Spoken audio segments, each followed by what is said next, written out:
Hey, it's Greg Brown. Grab your logbook, because it's time for another cockpit adventure from the flying carpet. I'm an aviation author, adventure columnist, photographer, former National Flight Instructor of the Year, and Barnes & Noble Arizona Author of the Month. The Flying Carpet is a 4-place single-engine light airplane. In it, my wife Jean and I have long traveled the North American continent, searching behind clouds for the real America, and experiencing aerial adventures like today's all along the way. Learn more at my website, gregbrownflyingcarpet.com, where you can also see photos from most episodes. And I'd appreciate your feedback in my Flying Carpet Podcast Facebook group. Welcome to Flying Carpet Podcast Flight number 28, Cowpunchers Reunion. A rough ride home. Some of you may remember meeting my cowboy buddy, Baldy Ivy, way back in Flying Carpet Podcast Flight number 2, Cowboy Pilot, in which Jean and I were first invited to the annual Cowpunchers reunion. If you don't remember that episode or haven't heard it, you might want to take a few moments to review Flight number 2 and get to know Baldy before starting this one.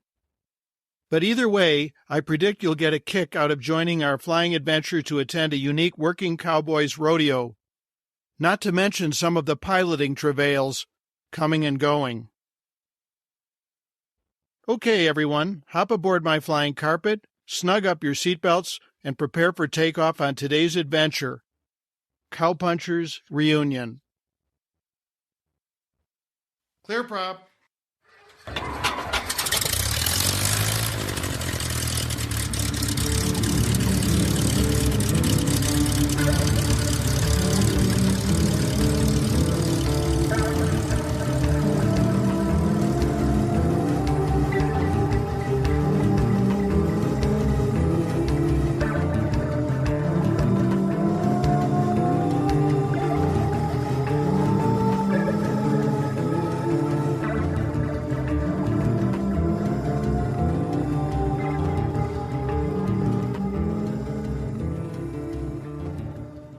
Ever since my cowboy pilot buddy Baldy invited Jean and me to the Arizona Cowpunchers reunion, we'd looked forward to attending.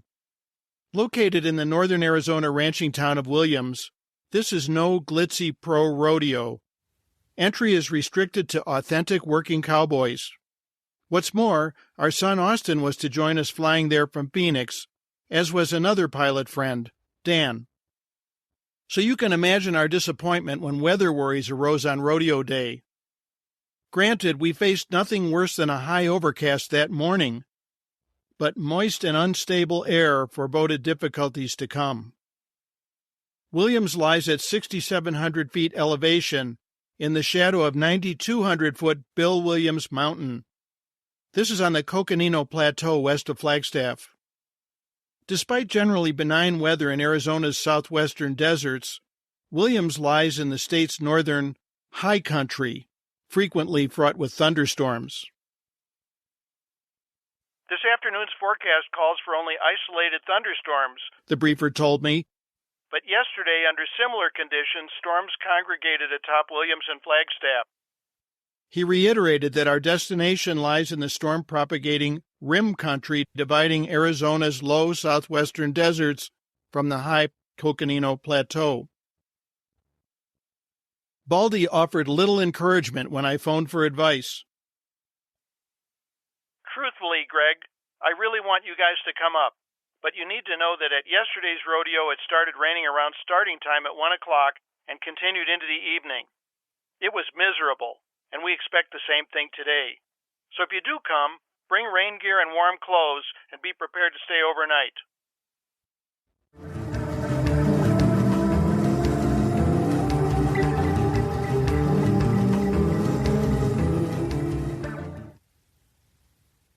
Concerned, I queried my companions. The flying weather's fine this morning, I told Dan, but can you afford to stay over if we get stranded overnight? No, he said, disappointed. I can't miss work tomorrow. He elected to stay home. I shouldn't miss work either, said Gene. But I'm ready for some adventure. I say if we get stuck, so be it. But let's go. Austin agreed. So packing ponchos, parkas, and overnight bags, we headed for Falcon Field Airport, where we were then based. Elated to finally launch skyward, we sailed serenely northwestward under a high overcast. Although smooth sailing at the time, the amount of visible moisture indeed suggested the weather could deteriorate. Then rain showers materialized over Flagstaff, but radar confirmed that any thunderstorms lay east of our route. Joining gliders in the traffic pattern at Williams Clark Memorial Field, we waited our turn to land under ominous skies.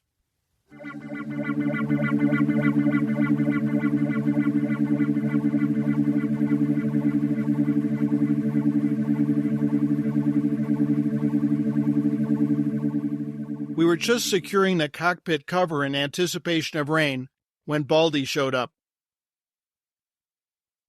"Howdy, ma'am," he said to Jean with a tip of his cowboy hat.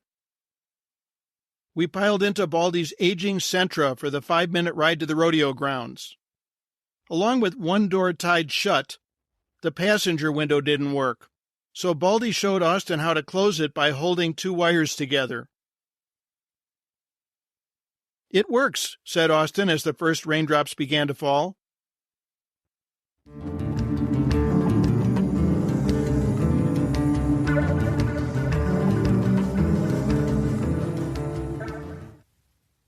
"All these people look so fit," exclaimed Jean upon reaching the rodeo grounds. She gestured toward muscular cowboys wearing tight blue jeans. One sauntered by like John Wayne. It was true. These are ranch folks who lead active physical lives.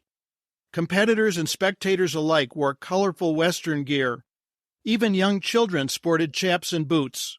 Males of all ages twirled lariats, and you could tell it was from habit, not for show. The stands contained only a few hundred spectators, all dressed in ranch garb. "These are all my friends," said Baldy with a sweep of his hand as we settled in. "See that family over there? They nursed me back to health when I broke my pelvis rounding up backcountry strays. We take care of each other." As if to emphasize the point, the rodeo announcer opened with good news. "I'm happy to report that the toddler who fell from the bleachers yesterday was airlifted to a Phoenix hospital and should pull through just fine. The family thanks everyone who donated toward medical expenses. We raised over $10,000. And if Sonny Smith will report to the announcer's stand, we'll return the coat you loaned to cover the boy while waiting for the ambulance."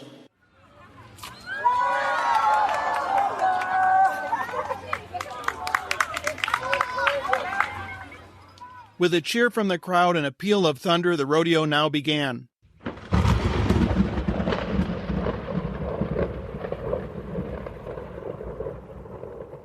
A downpour soon followed, and elegantly attired cowboys rolled uncomplaining in the mud. The rodeo started with traditional events like roping and bronc busting. A big bonus of attending with someone knowledgeable like Baldy was learning how such competitions are scored. It's much more sophisticated than the casual viewer might assume. For example, points are deducted if a bronc buster's hand touches the saddle horn.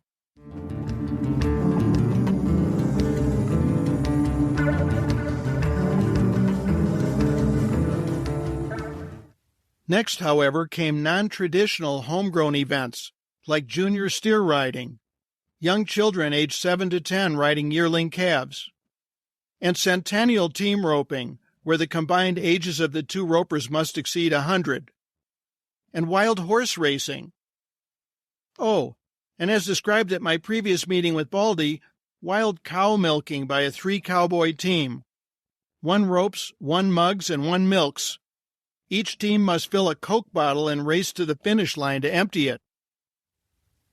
A particular crowd pleaser was ribbon roping. Each competing cowboy roped a calf. Then his daughter or spouse raced on foot to the finish line with a ribbon she had untied from the animal's tail.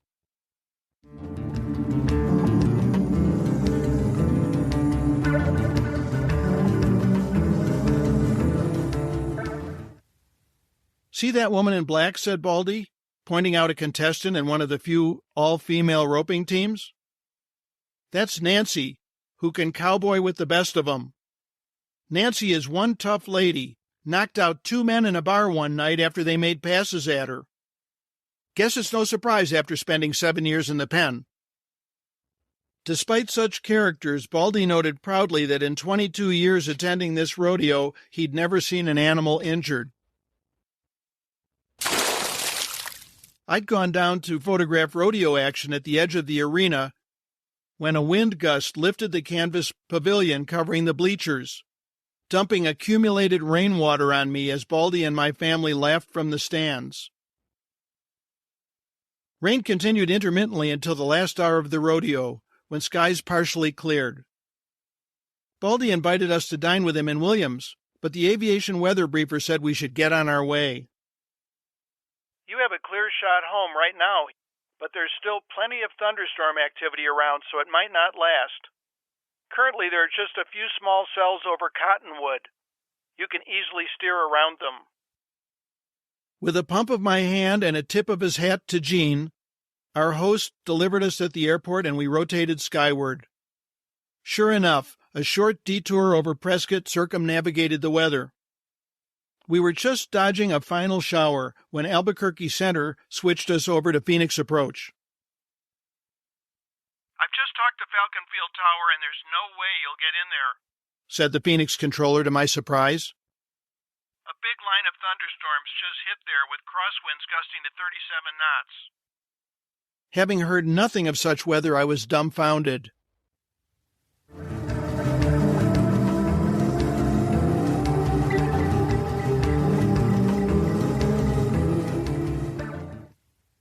How about Scottsdale Airport, I asked, trying to gather my wits.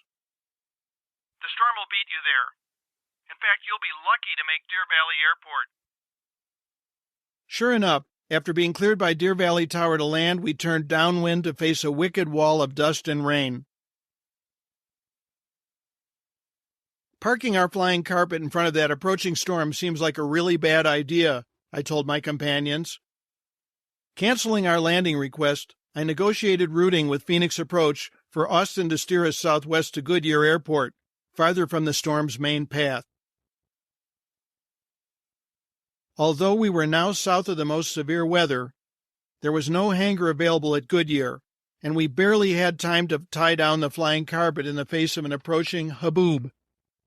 That's desert terminology for an intense rolling dust storm pushed by a gust front preceding a line of thunderstorms.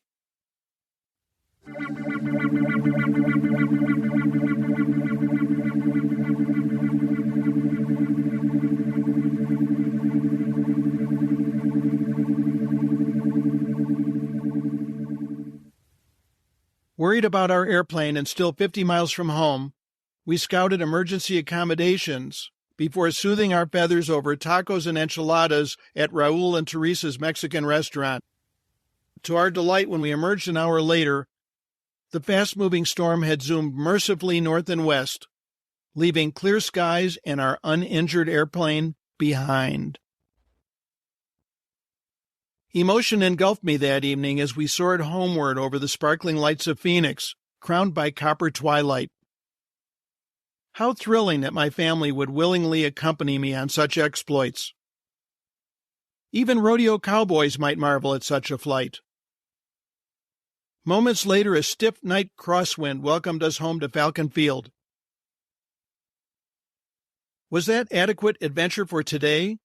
I asked Jean as we taxied in. Yes, she replied, grinning. More than adequate.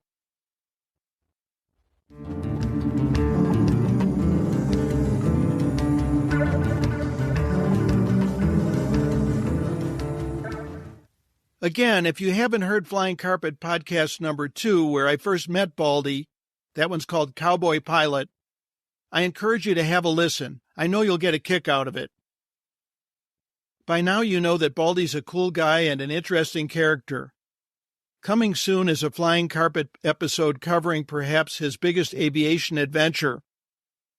It's called Cowboy Flying Lesson, Perils of an Off-Airport Takeoff. Believe me, that one you won't want to miss. Thanks for riding along on today's Flying Carpet adventure. Please help me continue this podcast by sharing your favorite Flying Carpet episodes on social media, posting reviews on your favorite podcast directories, and donating via my Greg Brown Flying Carpet website. Thanks in advance for your support. You can find photos from most episodes at my website, gregbrownflyingcarpet.com. If you enjoyed today's episode, please check out my book of aviation adventure stories, Flying Carpet, The Soul of an Airplane, for which I was named Barnes & Noble Arizona Author of the Month. Learn about that and my other aviation books at gregbrownflyingcarpet.com. Also at gregbrownflyingcarpet.com, you'll find my views from the Flying Carpet aerial photography, available in fine art metal prints and pilot achievement plaques. Oh, and I'd appreciate hearing your feedback in my Flying Carpet Podcast Facebook group. Follow my social media sites, most of which can be found by searching Greg Brown Flying Carpet. And consider joining my Student Pilot Pep Talk group on Facebook. Thanks again for joining me on today's Flying Carpet Cockpit Adventure. Music by Hannes Brown. See you next time.